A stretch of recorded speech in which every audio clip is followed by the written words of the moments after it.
Yeah, I'd like to welcome you all along to this webinar. Today we're going to be looking at a pragmatic approach to customer experience. So what does that actually mean? What we're looking at here is customer experience is kind of a buzzword at the moment. It's a lot of big companies are doing it, a lot of small companies are doing it. People are investing time, energy, effort, money into creating customer experience programs. But I think it's important to understand what we actually mean by customer experience. Now, if you were to do a Google search on customer experience, you will find hundreds of thousands of web pages with material dedicated to telling you what customer experience is, why it's so important, what some of the other big companies around the world are doing. But there's not a lot of material out there which tells you in a simple way how to actually get started.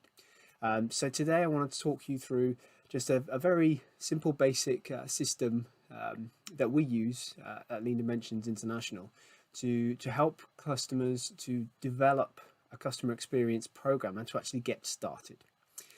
So importantly, I think to start with is to define what customer experience is.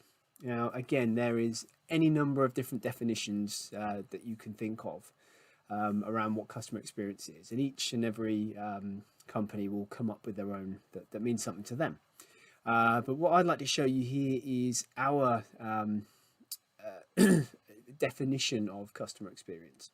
So it's a fairly simple definition, but what we want to say here is that customer experience is a holistic approach to influencing customer experience. So it's both conscious and unconscious, and it occurs during every touch point with your company. So let's pick out some of the words there. Influencing. It's super important that you are able to influence the customer's experience. You're not a slave to circumstance. This is something you can actually influence, something you can do about. Important as well is conscious and unconscious. If you have ever called a company because you have a query or a complaint or an issue that you need help with, now the person who picks that phone up, they might be having a bad day. We don't know what's going on in their life, but they answer the phone and they're not friendly. They're very sharp with their tone. They're not necessarily meaning to be like that, but it affects your experience with that company. And so the next time you want to get in contact with that company, you're gonna have a little feeling inside here saying, I didn't like that. And if it's a company where you have a choice to use different supplier or different services, that's going to stick in your mind as well. And that maybe drives customers away from that particular company. So it's really important that we consider that our unconscious actions, our unconscious ways of talking about ourselves as a company, that has a big influence on the customer experience itself. And it occurs during every touch point with your company. Now, if you start to think about the number of touch points you have in a day-to-day life with companies, let's pick one of the big ones, Amazon. Okay, most people will have used Amazon. They are very hot on customer experience. If you have issues, they're very quick to solve them. They're very quick to return your money if you're taking a product back. They're very quick to resolve the issues. But also they put a lot of effort into the front face of the business, if you like, the website or the app. They're constantly trying to drive that experience to make it easier to use. And why would they want you to make it easier to use? Because the easier it is, the more you're going to buy from them. This is why they're also putting in customers who like this also like this. Now, to you as a customer, that could be really useful because it could be introducing you to products that that you otherwise wouldn't necessarily have thought of. But to obviously Amazon themselves, it's driving up their revenue.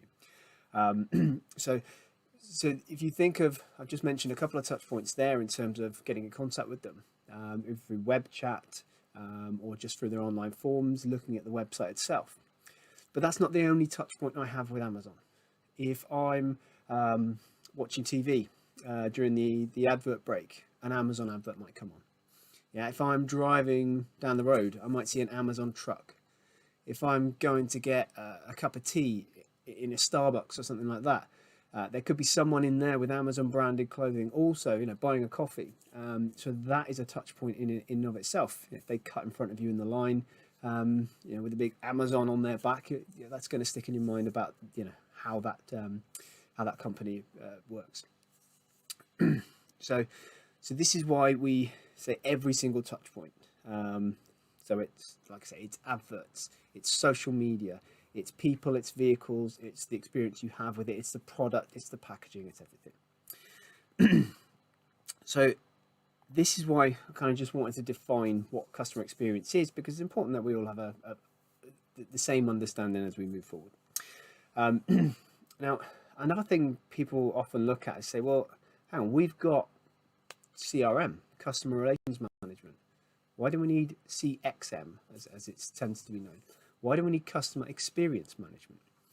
And CRM is typically different kinds of software for managing your customers, managing their information, managing what they buy from you, this kind of thing. But if we just flip back to the slides, there's not many slides in this, by the way. I know that's not always the most exciting thing to watch. But if we look here at CRM, now CRM is typically about optimizing your internal processes. So you are making sure that everything you do internally makes it easier for you as a business and for the customer to do business, to make transactions. Like I said, it can often be software focused, and it's very much with customer facing roles. So you are talking about salespeople, customer service teams, maybe customer quality engineers, those kind of things. People who are in direct contact with the customer regularly. That's where CRM tends to be focused. Now, that's all well and good, but when you're trying to build a more customer-centric organization, you need the customer to be everywhere. Yeah, you need the customer to be in your production, in your maintenance teams, in your delivery or dispatch, as well as your sales, your customer service. Everything has to be revolving around how can we make this customer experience better. So that's where you need something which we call a CX culture, a customer experience culture, where the customer is present in everything you do. So when I'm manufacturing an item, I'm thinking of, right, the customer needs this, how do they need it, what are they using it for, how easy is it going to be, say, to remove from the packaging and to install it, or what's the user experience going to be like. I'm thinking of that throughout the whole of the organization. And so we kind of call this everyone and everything. Everyone and everything gives you this CX culture. Now, when you marry these two things together, your customer relations management and your CX culture, that's when you achieve this idea of customer experience management, because you have the tools, but also the people involvement to manage your customer's experience. And this is what it's all about. If we remember back to the definition there, we want to influence how our customers think about us. And some great definitions of CRM versus CXM is CRM shows us as a company what our customers look like. Yeah, so we see what the customer looks like to us, which is really useful and important. But CXM defines what us as a company look like to our customers. And you may think, well, it's up to them to decide what we look like. But really, because we have this this ability to influence those experiences at every single touch point, we can influence what the customer thinks of us, and therefore we can influence their experience. Now, this idea of a CX culture and a customer experience managed culture, it's something that we call omni-channel. Now, omni-channel sounds a bit kind of fancy, and you will find there is lots of kind of jargon the more you dig into things like this. But ultimately, what it means is, like I said before, everyone and everything. And it's super important to think about those channels, those touch points, which I mentioned earlier. So we really are thinking of social media. We are thinking of websites, adverts, how we answer the phone, what we write in our emails, what our packaging looks like, what our product looks like, or our service, how it's delivered. Everything has to be done with the customer experience in mind. And when you do that, you get this sense of authenticity, this this brand identity which runs throughout everything. And you can imagine for yourself, you know, if you're dealing with a customer, sorry, you're dealing with a company, and then you deal with some other aspect of that company, it's completely different. It jars in your mind, and you think, hang on, what is this company? You know, the sales guy was really nice, but the accounts people, you know, were very difficult. So there you've got the customer experience is not kind of consistent throughout the business. So it's super important that that you think about that across all the channels. The other super important thing to remember about customer experience management, it's absolutely so people focused. We are not, although we will use systems and processes to try and manage and enhance that customer experience, if your people are not engaged, it's not going to work. And when you look at some of the companies around the world who are particularly good at customer experience, the one thing which is common throughout all of those is that the employee experience, so the people that work there, they have a good time. The employee experience is a good one. Now, if your employees are well looked after and they feel supported and you know, they've got potential for development and they're looked after, that will radiate out to your customers. So it's very difficult to imagine putting all this effort into making a customer experience led company and then treating your people badly, because they are the people who are talking to your customers, or they're the people who are packaging your products and sending it to the customers. So it's really important that if we enhance that employee experience, we build that customer centric culture, then that radiates out through customer experience. And some of the ways you can do this, these are some of the kind of tips and tricks in which you can do. You can empower your employees to be able to put things right. Now that can be difficult. It can be very difficult in big organizations to kind of empower your employees to put things right. But there are ways in which you can do this. Some hotel chains will, you know, some behind reception, if somebody had a bad night, they can give a free night, or they can give a discount, or maybe a gift card for next time you visit, encouraging you to come back. So showing you that you are valued. Maybe your experience didn't live up to the level that we wanted it to, but I'm empowered to put this right. Now in bigger companies, there could be small charges that could be waived, small delivery charges. Okay, I can take that one off, or just saying, right, I'm now your point of contact. I'm going to see you through this.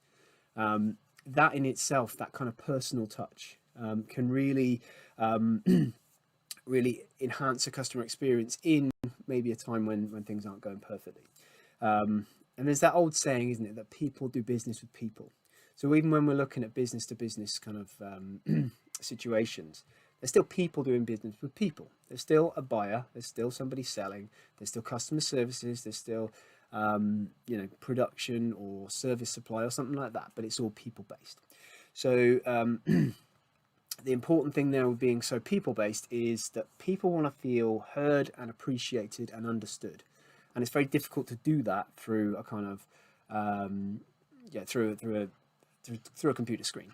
You know, if we've learned nothing from this you know, awful pandemic that we'll be going through, is that level of human interaction that we all need and thrive on is very difficult when we're doing through Zoom or Teams or anything like that.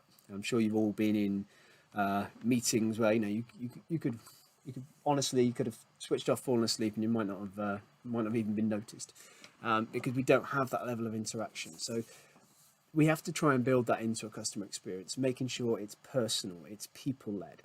And empowering your employees is a really you know, is a really good way to do that. The other thing that kind of always comes to mind is a quote by Richard Branson. I'm sure most of you have heard of Richard Branson, founder of the Virgin companies. And he was asked in an interview about the phrase about always put your customer first. And you might think I'm going to say, that's a fantastic idea, because I'm talking to you about how to enhance customer experience. But his response maybe wasn't what you'd expect. His response was that instead of putting the customer first, he would put his people first. Yeah, so he's going to put his employees first, because he knows that if he puts his employees first, his employees will do the best job they can for the customer. So the way to enhance that customer experience is really to look after your people. So it's super important that we kind of remember that one. So hopefully now we've got a good understanding of what customer experience is, and you know why it's important. It's important in terms of attracting and retaining customers. It's always cheaper to retain a customer than to acquire a new one, and you know, and ultimately it will deliver bottom line improvements. If you can keep your customers, they're going to want to bring new projects to you, for example. So if you're a project-based business and you've done a good job with with enhancing that customer experience for someone, the next project you're going to be the default. I'm definitely going back to that company. So it really does give bottom line results, and that's why there's so much investment around the world in customer experience. But if we get on now to kind of the nuts and bolts of it, how do you do it? You know, like I said before, there's so much telling you what it is. The benefits are clear, but also there's plenty of statistics that show it's a good thing. But how do we actually get started? What are we going to do? So this is something that we feel is a good way of getting this started. So first of all, you need to come up with some kind of a strategy. Now your strategy will be determined by the kind of industry you're in and your plans for the business, plans for where you're going to. So in here you've got to do things like define what your customer market targets are. And what I mean by that is, are you just looking to consolidate your business, consolidate your position in the market? Are you looking at entering new markets? Yeah, as the world evolves, new markets emerge all the time, and is that something that you can see your business going into? Are you trying to win new clients in your existing markets? Maybe take some clients away from a competitor, or are you looking at introducing new products and new services into the marketplace? And really having a good understanding of that will help define what your strategy should be, because there's a different kind of strategy for consolidation compared to going to a new market. It's a different way of thinking, and a lot of it involves a thing called buyer demographics. So who are the people that are buying your products? Now, if we look at business to business, when you look at, say, sort of older, more established businesses like automotive or aerospace, they all have a certain culture and a certain demographic about the people that are buying. And I'm not just talking about age, I'm talking about people who are attracted to that business, people who have been schooled in how that business functions. Now, they will be different in terms of their demographics to, say, Apple, Google, more younger, more technologically led companies. So you need to understand who's buying your product to understand what kind of what customer experience strategy you want. And the next thing you need to do is develop your value proposition. So we know kind of where our markets are and we understand who's buying our products, but why are they buying it? Why are they buying from us? And what value are they getting at each and every single touch point? So what value do they get from that phone call? Or what value are they getting from, say, our web portal, which is easy to order for? Whatever it is, what's the value at each touch point? And once you understand your value across all the touch points, you can develop your value proposition. Is your value that you're the cheapest, or is it that you're the best, or the best delivery, or the quickest response? What is the value you're bringing to your markets that mean people are buying from you? The next level of the strategy which you've got to define is, what's the level of emotional connection you want with the customer? How deep do you want this to go? Now you might say, well, we want to go across the whole organization as deep as we can, but you need to take small steps to get going. So at this point, saying, right, we're just going to engage with the customer facing roles, or we're going to engage with the customer facing and the planning roles, or maybe we're going to move into operations to some extent. But you determine that level so that you have something with a scope that you can achieve and deliver against. And then finally, it's really important to select a top level metric for your return on investment. Ultimately, the reason you're doing this, aside from the fact it is just a good idea, and don't want to be too altruistic about it, but it's a nice thing to do. Ultimately, you want something on your bottom line. Yeah, that's why companies are investing money in this, because they're going to get something back. So, what is that metric for you? So you need to define that. Once you come up with this strategy, we've got a good place to start. We know where we're going. So next, we have to do a thing called customer experience discovery. Now, customer experience discovery is all about discovering who our customers are and maybe what some of their issues are. Well, definitely what some of their issues are. Now, there are a few schools of thought on this one. Some people will say you bring your customer in the room, okay? Get them to tell you what the problem is. Get them to tell you what their experience is like. And that's definitely a valid approach. What is maybe not so valid about that, however, is do you really want to do that before you've had a good deep look at it yourself? It's about that kind of saying of, washing your dirty linen in public. My personal preference on this one is to maintain your or improve your internal processes first, but with a mindset of let's understand how this is affecting the customer. So we do this by, first of all, we develop a buyer persona. Now, with a buyer persona, you can go super detailed, and that's what most of the literature out there will say. Right, we need to call this guy Bob.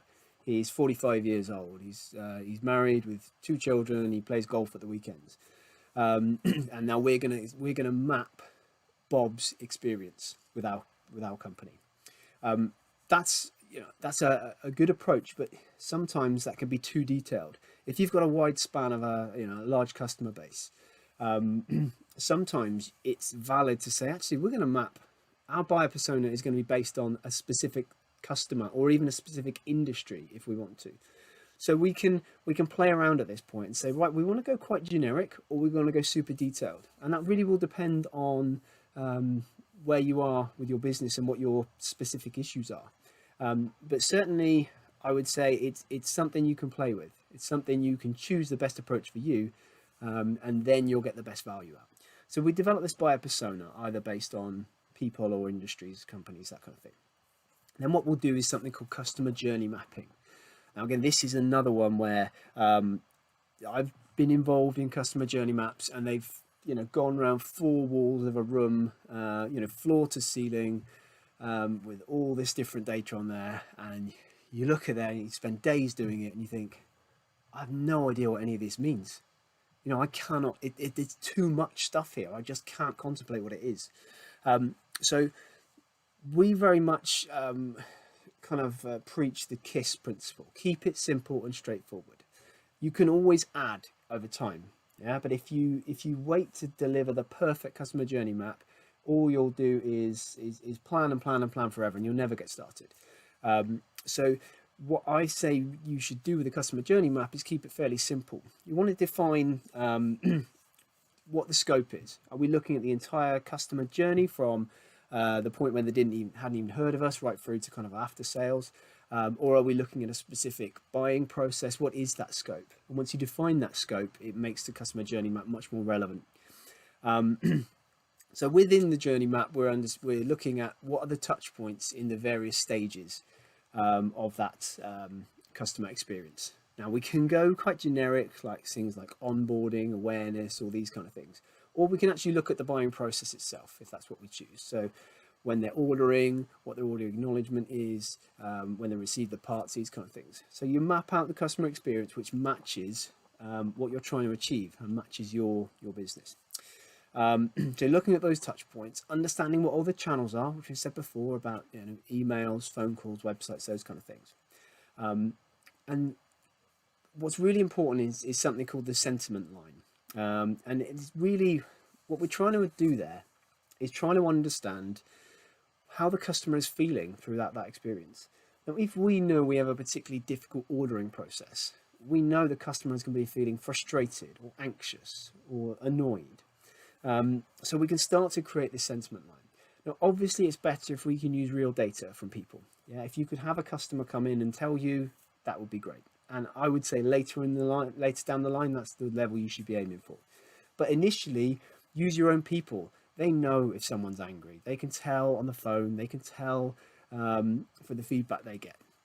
You may run NPS and understand that, okay, our customers don't like this specific aspect of us. So by doing this, we start to identify our pain points. And a pain point is say, right, actually, our ordering process is really difficult. Our customers hate it. So you identify the pain points. And then what you can do then is say, well, what do we want instead? What should that look like? What does good look like in this situation? And from this, we kind of create like a future state journey map. What would we like the journey to be? And how would we like people to feel when they're on this journey? And then we can carry out a gap analysis at this point. This is where we are. This is where we want to be. Where are the gaps?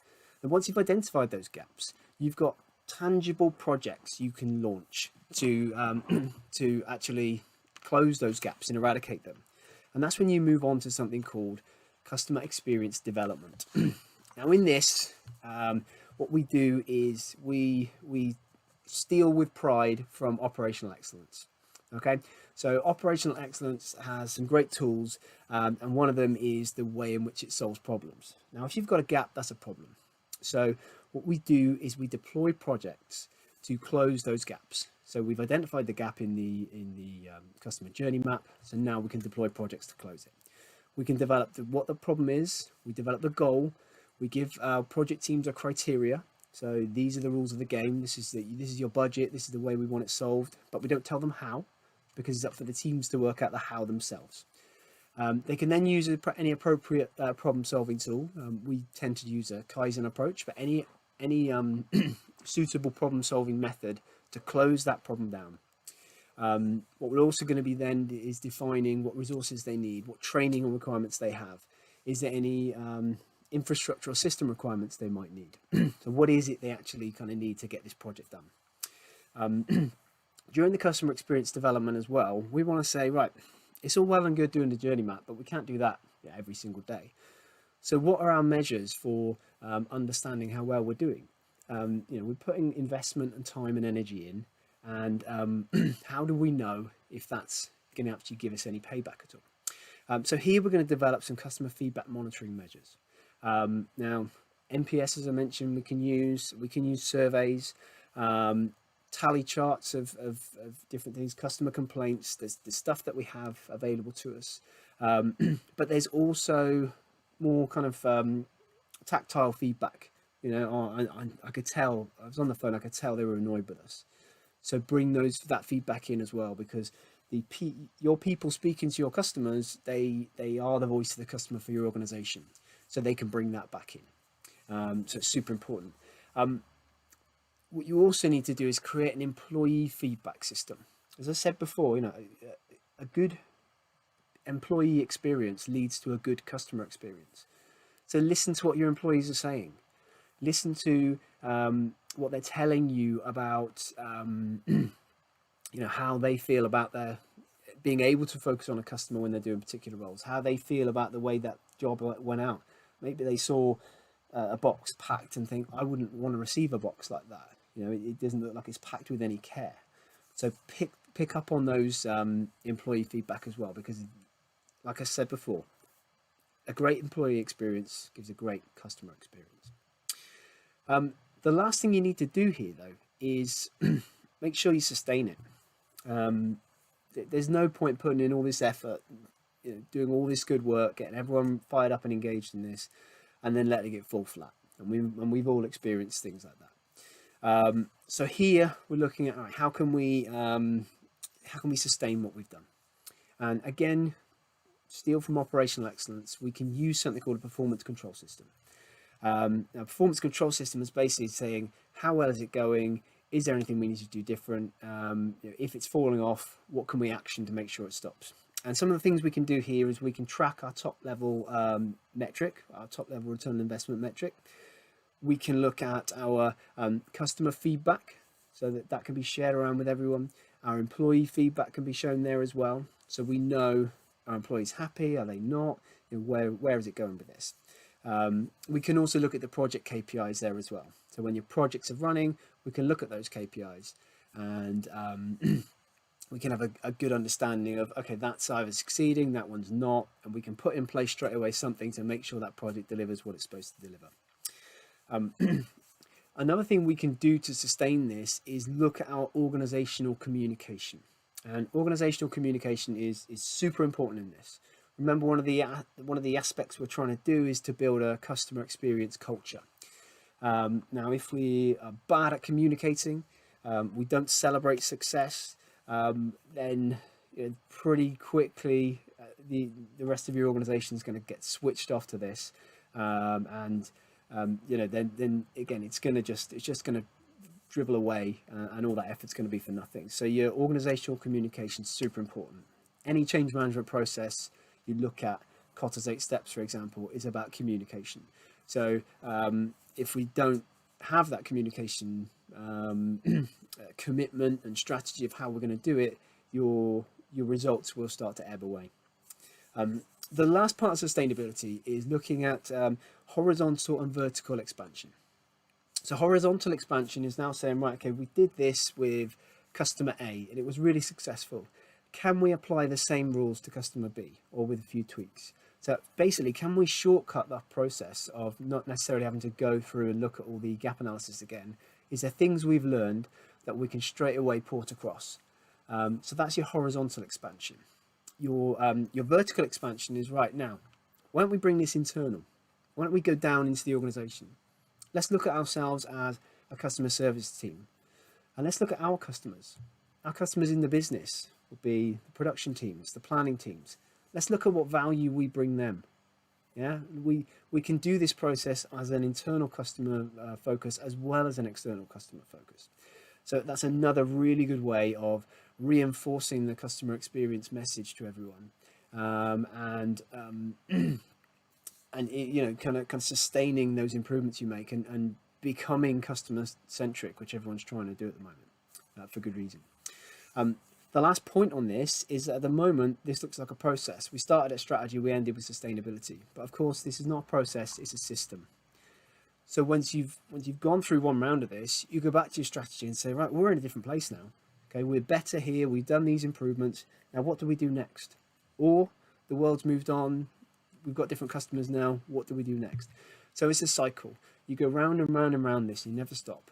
Because the second you stop, even if you maintain your current level of customer experience, someone else is going to do a better job, or the expectations of your customer will be higher. So you never stop on this. It's a constant cycle that goes round and round and round. So that is it in a nutshell. Appreciate that was kind of a whizzed through pretty quickly, but essentially, if you follow that approach, it's a really good way to get started. And like with most things, once you get started, you learn, you get feedback from what went well, what didn't go well, and you improve.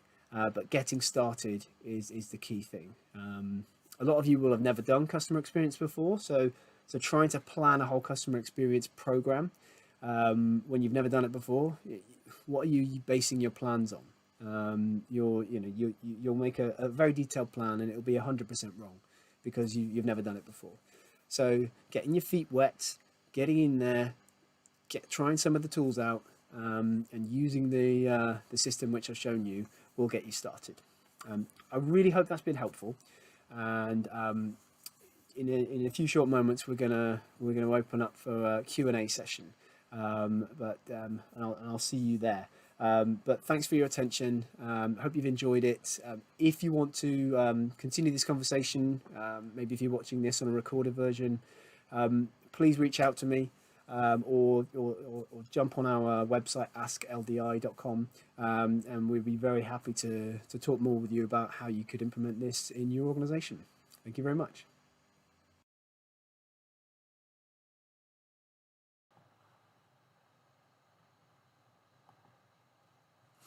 So yeah, hopefully you enjoyed that and found that useful. I'm going to open up for a short Q&A session now. Just to let you know, there is a short delay between the recording and the streaming.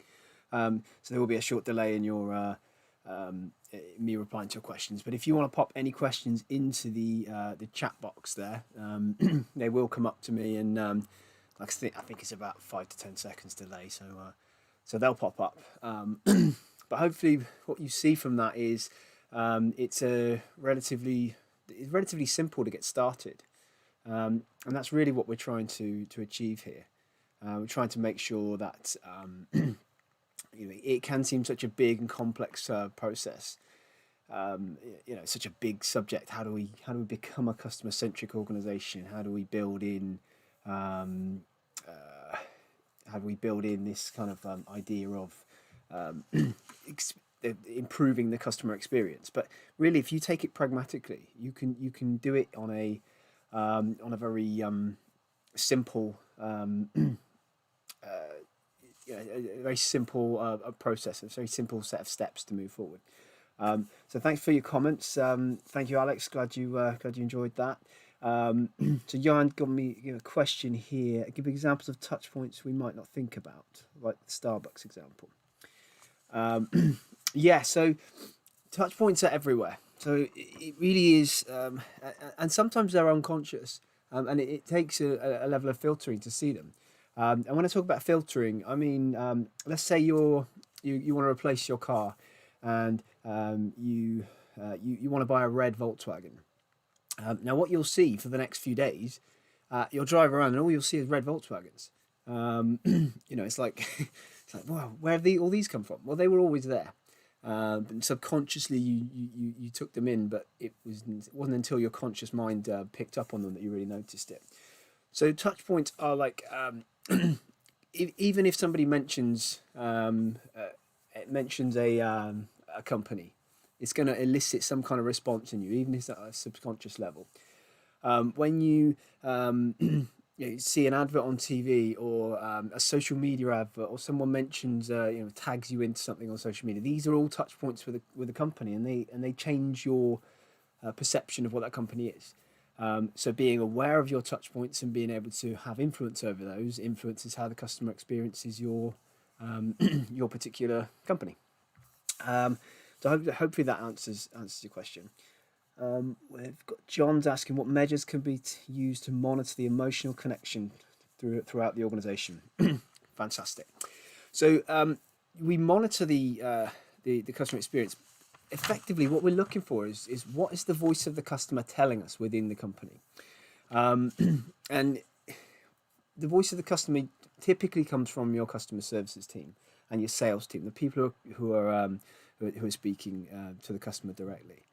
Now, what you need to do if you become customer centric is that voice goes deeper and deeper into the organization, and I think where you really understand that emotional connection is where people, let's take operations for example. Somebody is actually manufacturing a part. They know what it is, they know where it goes, they know who's buying it, they know what they're using it for, they understand how they're going to install this product, how they're going to use it, and that's where you can see that emotional connection. They're actually making a product that somebody's going to use, and even if it's a component that goes in a car, it's somebody's job to put that in. So you know that you've got to be, you've got to have care for that customer. And like I said in the examples earlier, if you have great employee experience, you have great customer experience. So those two merge together. Hope that kind of comes across there. Right, next we've got Alex is asking, how do you retrain to create a new customer service call experience, smiling, open, etc.? Is it not character based? To some extent, yeah, there are kind of open people, but it's very difficult if you are having a bad day, and we all have them, to pick up that phone and be open and smiling and making sure you're answering the right way. But this is where I would take a little bit from an NLP perspective and start to use the coach and crash state, and start to coach people in how they can be more coach, what it takes to be in coach state, so centered, open, approachable, how you can make sure maybe in a a little bit like the 60 seconds to think safety conversation you can have. Maybe you implement a 5 seconds to think before you answer the phone. So, right, phone's ringing, right, am I centered? Am I ready for this? Have I pushed away any other distractions? So that's a really good way of making sure people will then pick up that phone and they're in the right frame of mind to help. Other things you can use is scripts and prompts and things like that. But I think really working on that kind of personal state is really the best approach to do that. So then we've got, hopefully that answers your question, Alex.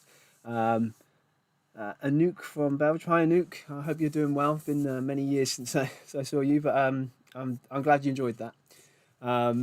So there's I did get a few questions in before this, so just having to see if any of these haven't been asked already. There's one about organizational buy-in.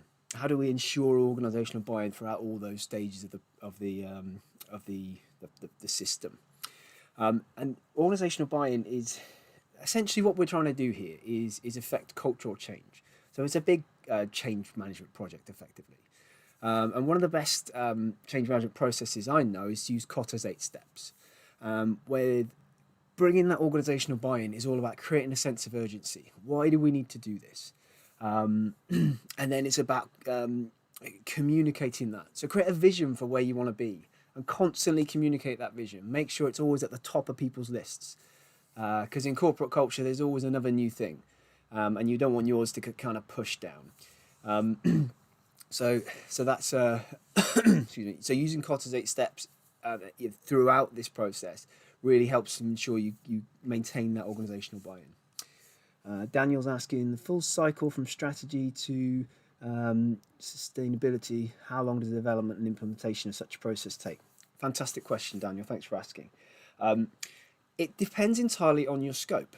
Now, you can choose to do this in quite a small way. You might say, even on an internal basis, how are we as a planning team? How are we serving our internal customers? And when you look at something on a smaller scale than that, you can come around this pretty quickly. So you can generate your actions. You can understand where your gaps are, and and you can fairly quickly close those. So in that sense, you can do this within 2-3 months. If you're looking at a slightly bigger level, let's say we're taking all our automotive customers, for example, we might be looking at more of a 6 to 12 month rollout to get sustainable change embedded. It's important that once you've embedded those changes and you see that they are being sustained, that you go around the loop again. You always want to make sure that this is a cycle which keeps going, and we want to make sure that that we're continuously improving, that we're always getting better, because if we're not getting better, our competitors are getting better. It's not that we're the only ones doing this. So we have to continually improve, continue and enhance that customer experience, and then if you keep going around the cycles, you get better and better. Your customers, they fall in love with you. One question I was asked before was about if there's any particular companies that we might all know, we might all be aware of, who are particularly good at customer experience. And a couple that struck out to me. One is IKEA. Now, we all know IKEA. Hopefully, probably most of you have been to an IKEA store. It's not like any furniture store anywhere else. When you go to IKEA, it's an end-to-end experience from start to finish. It's not just, if you go into a normal furniture store, there's just furniture dotted around. They might have put a few lamps or things like that around. But when you go into IKEA, it's a whole experience. You can actually walk into people's homes. They stage everything in such a way that you can really experience what it's like to have those products in your home. They also diversify as well with restaurants, cafes, the creche for kids. It's the whole thing is tailored to, ultimately keeping you in there for a long time so you can buy lots of product from them. But it's an experience going to IKEA. It's not like going to any other store. And another one, I mentioned Starbucks earlier, but what Starbucks have done is they've kind of looked to say, well, how can we enhance the experience of our customers? And they looked at their customer bases and they said, well, we've got two types of customers. We've got the ones who want to come and sit in, enjoy the ambience and chat. But we've also got a huge amount of people who just want to come in, get their regular order, and get out the door because they're going to work. So with their app, what you can do there is say what your regular order is, and when you go in, the app recognizes that you're walking into a Starbucks outlet, and they start preparing your order before you've even got to the desk. So there's a slight risk for them that you've changed your mind that day, but 99% of the time, that's what you want. So you go in straight away, you've got what you need, and you get out of there. And then you tell everyone, wow, this was fantastic. So you had a great customer experience because for you that day, the best thing you could have was to kind of get in, get your drinking, and get off to work. So you've had the experience that potentially you didn't even realize you wanted, but it's such a good experience. You then spread that to other people, and the bottom line grows there. Any more? Yes, Johan, is there a recommended time for when you revisit your strategy? I think it goes back to that scoping, Johan. If you look at your strategy and you want to start off fairly small, maybe we're going to start with one customer. We're gonna go around the cycle, and when we see that we've got sustainable change embedded, that's when we relook to our strategy and say, well, that worked. Now, do we need to diversify and go for a different customer, or do we want to go more internally? So I think it's all about making sure that you've sustained the changes which you put in place. So you're going to monitor those using a performance control system, using your metrics, and once you see that they're embedded, and that the time frame for that would vary depending on the scope and the size of the project. But if you've got big changes, you want to see that they're embedded for a good sort of 8 to 12 weeks before you think about, right, we're happy that they're embedded. You're still going to check them. You're not going to ignore them.